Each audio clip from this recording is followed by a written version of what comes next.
Selamat pagi semuanya, perkenalkan nama saya Yosifa Yeti dengan NIM 201041717115. Kelas A1 Manajemen, mata kuliah Manajemen Pemasaran, dosen Adi Musalim, SE, MM. Baiklah, di sini saya akan menjelaskan tentang video yang sudah saya tonton dan menjawab pertanyaan-pertanyaan di dalam video tersebut. Pertanyaan yang pertama, siapa pembicara dalam video tersebut? Pembicara dalam video tersebut adalah Dr. Ferry Dermawan, MDS. Pembicara dalam video yang kedua adalah Iding Yosidin. Dan yang terakhir dalam video tersebut adalah Muklis Muhammad Lizar. Pertanyaan yang kedua, ringkasan video pertama. Konsep pemasaran politik. Pada dasarnya, strategi pemasaran calon bupati bertolak dari konsep politik marketing atau pemasaran politik. Menurut Canggara pada 2009, pemasaran politik adalah penyebar luasan informasi tentang kandidat, partai, dan program yang dilakukan oleh aktor-aktor politik atau komunikator melalui saluran komunikasi tertentu yang ditunjukkan kepada segmen atau sasaran tertentu dengan tujuan mengubah wawasan, pengetahuan, sikap, dan perilaku calon pemilih sesuai dengan keinginan pemberi informasi. Yang kedua, pull marketing. Pull marketing merupakan penyampaian produk politik dengan memanfaatkan media massa. Pendekatan ini sangat menentukan pembentukan citra sebuah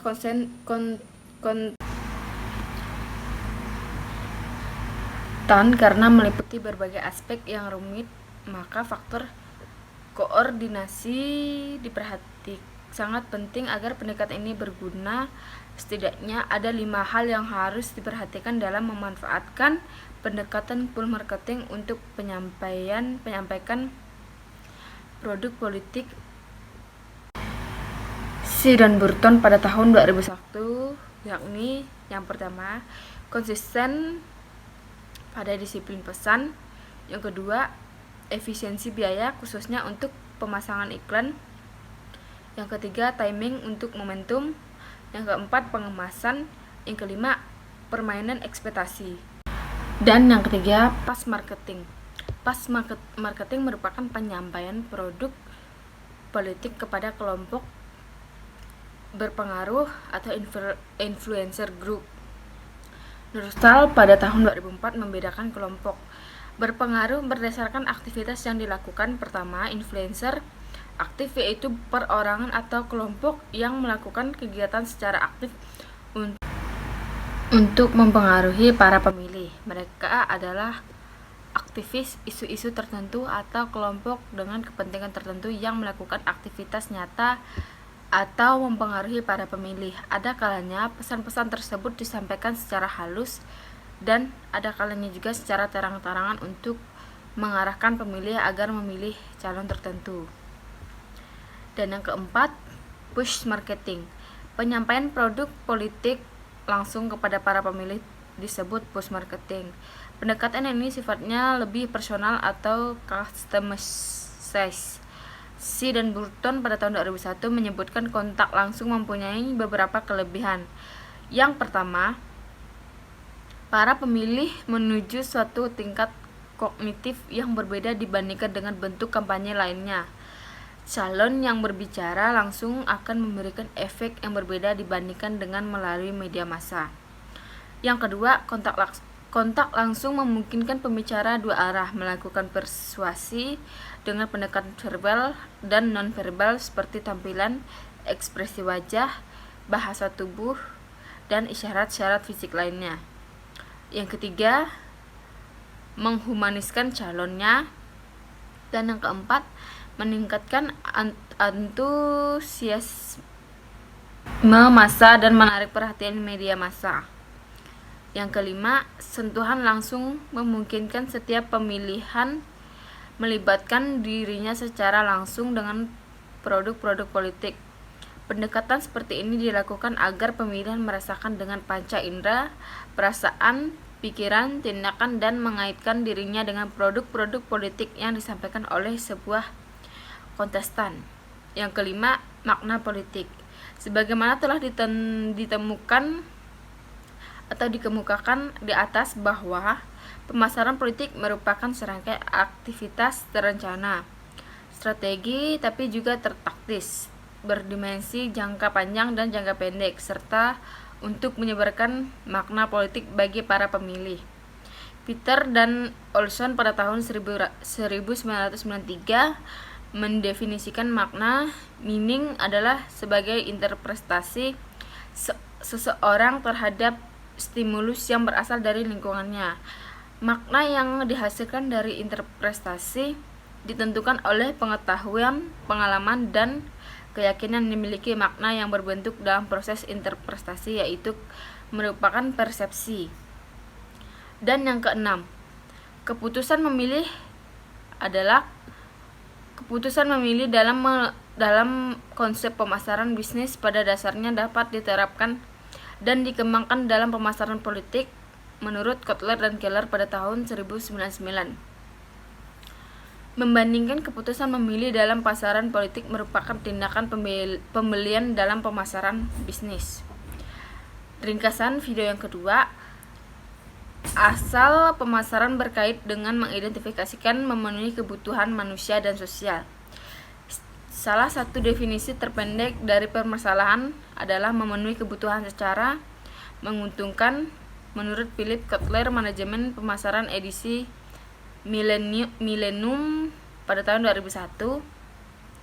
Pengertiannya, pemasaran politik adalah pemanfaatan teknik dan konsep pemasaran secara komersial dalam politik menurut Bursi Neyman. Politik marketing atau pemasaran politik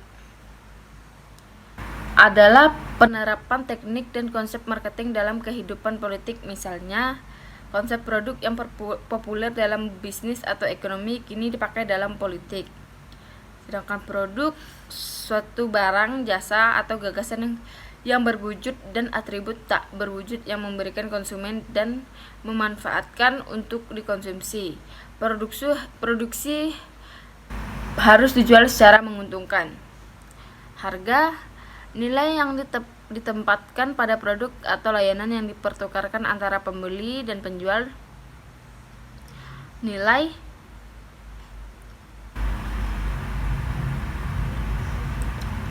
distribusi, membuat produk tersedia bagi konsumen di jumlah dan lokasi yang diinginkan.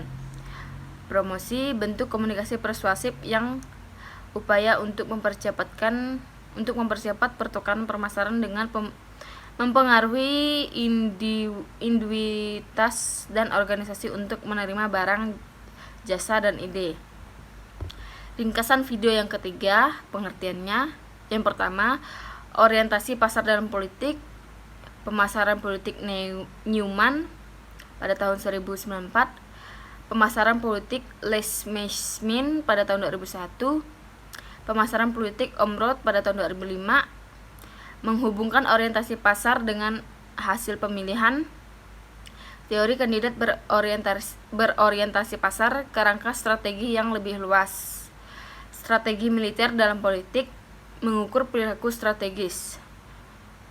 Pengertian umumnya, pengembangan strategi dalam politik tidak pernah mudah, tidak pernah nyaman, itu selalu menantang, seringkali membuat frustasi karena kompleksitas tugas strategi pertama-tama harus dibuat dan dapat dipahami, kemudian dapat dikelola, dan akhirnya sederhana, tidak rumit, dan tegas. Strategi politik yang efektif adalah hasil dari perdebatan selama berbulan-bulan, kontra argumen, pengujian verifikasi, pertemuan tanpa akhir, kemunduran terus-menerus, dan banyaknya frustasi, upaya untuk menyatukan kebijakan, politik, ideologi, dan opini publik.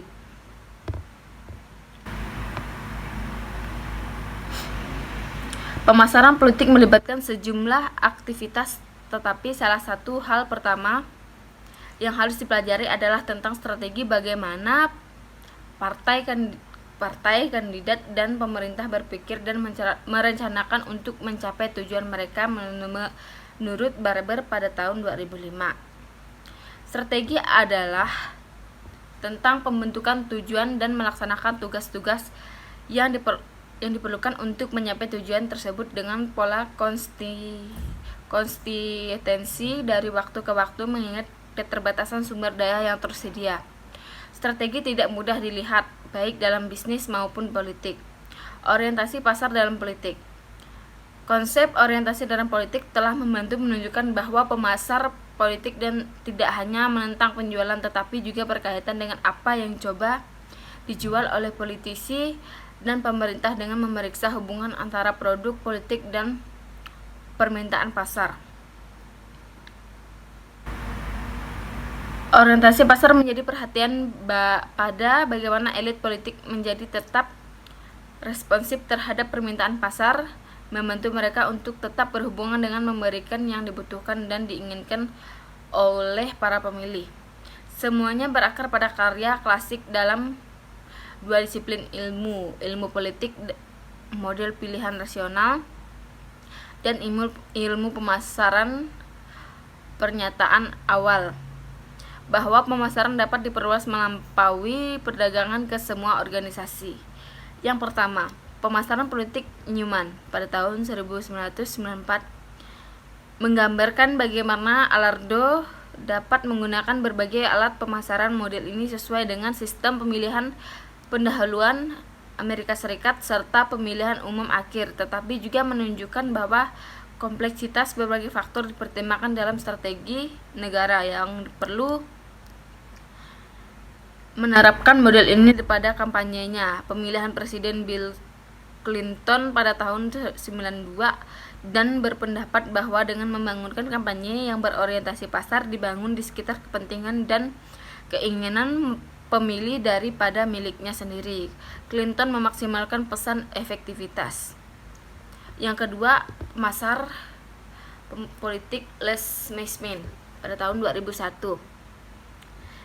Les Misman pada tahun 2001 mengembangkan kerangka kerja yang lebih berorientasi pada partai tentang bagaimana pihak mungkin berperilaku jika mereka mengadopsi orientasi produk, penjualan, atau pasar. Konsep partai berorientasi pasar atau MOP dan partai berorientasi penjualan atau SOP menunjukkan hubungan yang sangat berbeda antara partai dan pemilih. Tujuan utama SOP adalah untuk membujuk dan mengubah pikiran mereka, sedangkan MOP bertujuan untuk menanggapi pandangan pemilih.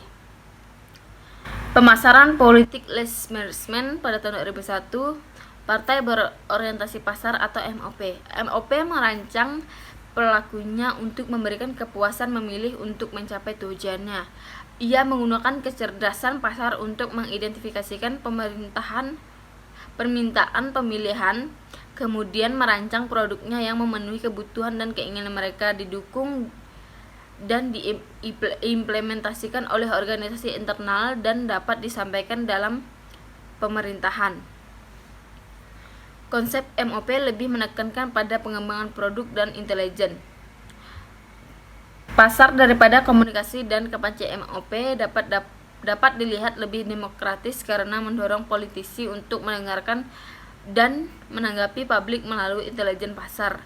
Namun, seperti yang akan dieksplorasi, mereka juga menantang pandangan konvensional bahwa elit dipilih untuk memutuskan apa yang tepat bagi negara atas nama publik. Pemasaran politik Les Misman pada tahun 2001, partai berorientasi produk atau POP dan partai berorientasi penjualan atau SOP. Partai berorientasi produk atau POP jauh lebih tradisional.